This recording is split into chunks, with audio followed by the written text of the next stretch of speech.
Okay, so now we finally get to talk about shamanism and the role shamanism plays and shamanic-like people, because there is kind of what shamans do, and then there's actual like shamans.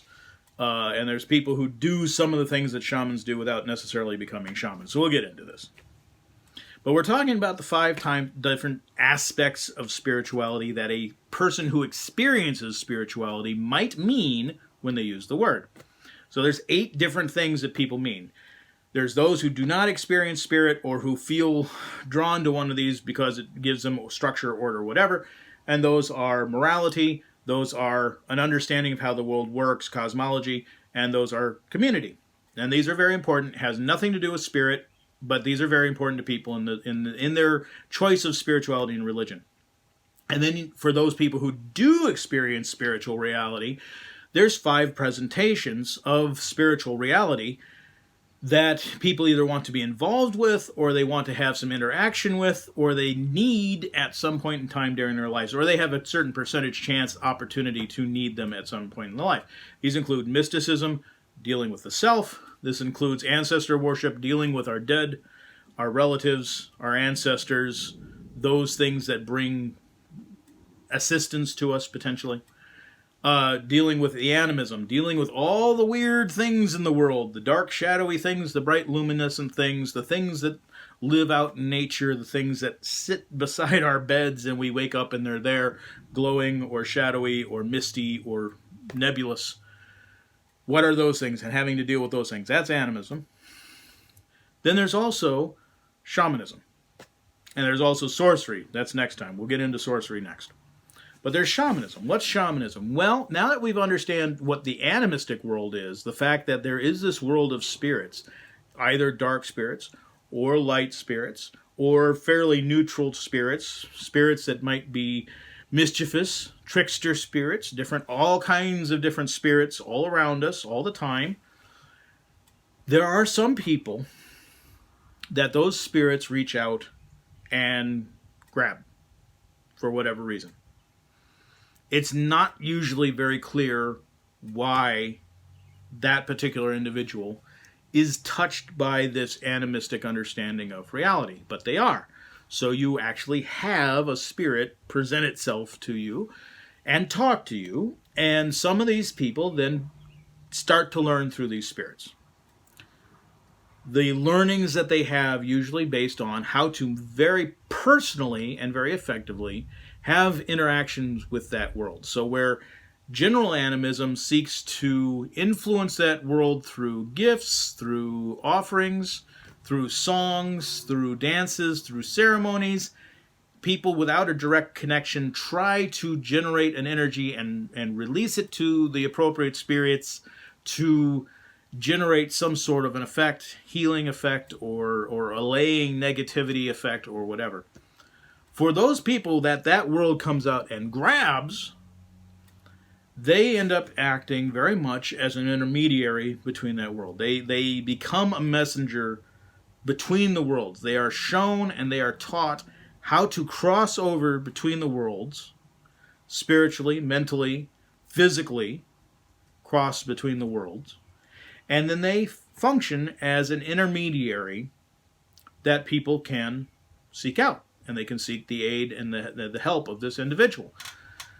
This may be a formal role of some sort of a priest, quote-unquote priest. This may be a more general role of somebody who's is well known as a healer, practitioner, whatever, some sort of person who can accomplish certain tasks. Or this may be, just the weirdo guy or girl who generally tends to live at the edge of town or maybe well out beyond town, but they know how to heal you, they know how to answer your questions, they can get stuff done. So now we're getting a little bit into getting stuff done. I've already mentioned in one of the other videos that sorcery is about wish fulfillment, and we're getting into that next time, is about getting wishes fulfilled. Is sorcery, or the attempt to get wishes fulfilled is sorcery. So there's a little crossover here in that a person who has come to have a positive interaction with the spiritual world can achieve stuff through spiritual means, whether that is a healing or whether that is some other effect that benefits people. This is a little different what I mean than wish fulfillment. Wish fulfillment is more like, I want to marry so-and-so, I want this job, I want to be the greatest warrior, I want money, I want wealth of whatever form that takes, I want to curse that person and kill them. That's sorcery. That's trying to change your fate through an uncanny mean. Magic. Summoning of spirits or magic or whatever to change your fate. The shaman is more one who acts as an intermediary. The spirits are there and they can do what they can do, and you can then ask the shaman, and the shaman will say, hey, spirits, are you up for that? Would you, can we negotiate something here?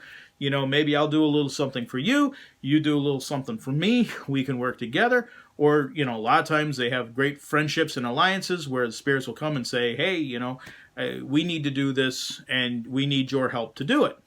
Because the spirits have a hard time functioning and working in this world. Even when things are pretty strong spiritually, because spirituality actually ebbs and flows over time. Not entirely clear exactly what controls the ebb and flow, but it seems to be associated with the sun. That may not be so. It just seems that that's possibly so. But it is very clear within the records that spirituality gets strong and then it gets weak, where it almost but never quite totally disappears, and sometimes it's right there in your face. We have been, over the last at least 200 years, been going through a period where it has largely been very quiet, and there's been very little spiritual activity. And so we've had the luxury of saying, it's not real. We are now, very much all the people who work with spirits, from the exorcists to the shamans to the spirit and ghost hunters to people who study mysterious disappearances and so on, are saying, yeah, everything's picking up big time. It's many times. It is increasing in magnitude exponentially. Things are getting much stronger. Just back 30, 40, 50 years ago, these things were unheard of, and now they're common everyday occurrences. So we're going back into a period of spiritual strength. So there's a certain need for people to fill the shamanic role. Somebody who can cultivate a personal, one-on-one set of relationships and alliances with these uncanny elements of the animistic world and the ancestral world, and can negotiate between physical humans and non-physical expressions of reality, whether they be negative things, being able to negotiate your release from something negative, the moving on of the negative from that particular location, cleansings, exorcisms, things like that, or negotiating some sort of a friendship and alliance, working with the land, working with the water, working with the wind and sky, different things like that. And also honoring spirits of place, bringing general senses of luck and prosperity to that location, to that land, and to the people. In all these different spiritualities, there usually is somebody who plays a basic shamanic kind of role. And this can vary widely. Obviously, in organized religion, you've got the priests. The priests perform baptisms, they perform exorcisms, they perform marriages, they perform funeral rites, they minister to the dying. They do all these sorts of transitional things. These are traditional shaman roles. The difference between a priest, there's really two differences. There's the difference between the organized religion priest, who is book learned. They have certain ceremonies that are established that they do, and they memorize and learn these ceremonies, and they follow the book, and they hope that it works. And sometimes it does, and sometimes it does not. And I include those times where it looks like it works, and then it comes back and kicks your ass as it didn't work. Dr. Malachi Martin, famous exorcist, once said, the average lifespan of an exorcist is 3 to 5 years. They have a tendency to die of heart attacks and cancer or strange inexplicable accidents. These are failed exorcisms because you may have gotten whatever it was out of the person, but then it came back and kicked your ass. And then in unorganized religion, you might have people who do tarot cards or do scrying, do mediumship, do trans-channeling, do all kinds of different things. These are not necessarily inherently shamanism, but there is probably some like direct interaction with the spirits. The only reason it's not shamanism is that they're not personally necessarily crossing the boundaries. And so they may be acting as a conduit in between for speech or for messages, or they may be summoning the beings here, but they're not going out and crossing the boundaries. And then in the case of animistic, they actually come out and grab you. If you get taught, which not everybody gets taught, some people get insane or they end up dead, but if you get taught, you learn to start crossing these boundaries. And there's a lot of different types of boundaries, and there's different ways to cross those boundaries, but the one thing that really typifies the shaman is they stand in between one state and another. They are beings of transformation. And so just as the priest helps you into this world and helps you through rites of initiation and passage and marriage and the having of children and the becoming of, the passing away and what happens after life, they help you through those things as a sort of mock version. The shaman's been across these things. The shaman has gone across the boundaries and knows the spirits on either side and can stand as both a guard and a guide on these doorway places.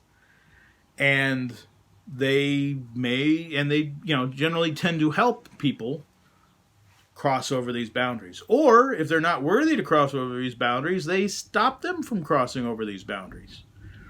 Parts of these things are things like exorcisms and healings and, scrying and information and different things like that, usually concerning trauma, usually concerning these difficult points and periods of our lives and how we're going to deal with them. And so it's a very complicated concept for the West. We don't have shamans. We have priests. Also, a shaman can become, if they become dedicated to a particular singular spiritual entity, they can also be considered a priest or a priestess.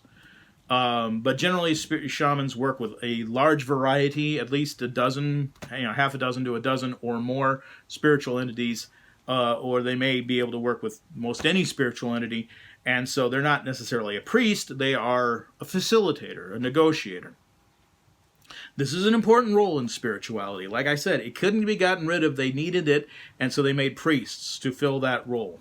But they are not shamans. They're just book-learned counterfeits. So this is going to become a very important part. You may not be called to be a shaman. You're probably not called to be a shaman. It's a very small percentage of people who actually have a calling to be a shaman. If you are called to be a shaman, you're going to probably need some help figuring out how to deal with it. But the shamans play an important role because we stand there to help people understand this world, because we see it more, we see it better, we've actually lived in it, we've actually been there, we've actually crossed over, and so we provide insight. Not as a do what I say, but like this, where I'm laying it all out for you, so you can say, I want a little of this, and a little of that, and a little of this other thing. I say, well, here are the different things that are available, and then you pick what you want. Next time, we're going to start to talk about sorcery, and that may end up, I'm hoping to keep it to one video, may end up being 2 videos, because it's a big issue. It draws a lot of people in, and it's an area that a lot of people don't really have a very mature understanding of, and they get themselves in a lot of trouble. So we need to cover that topic, and that will be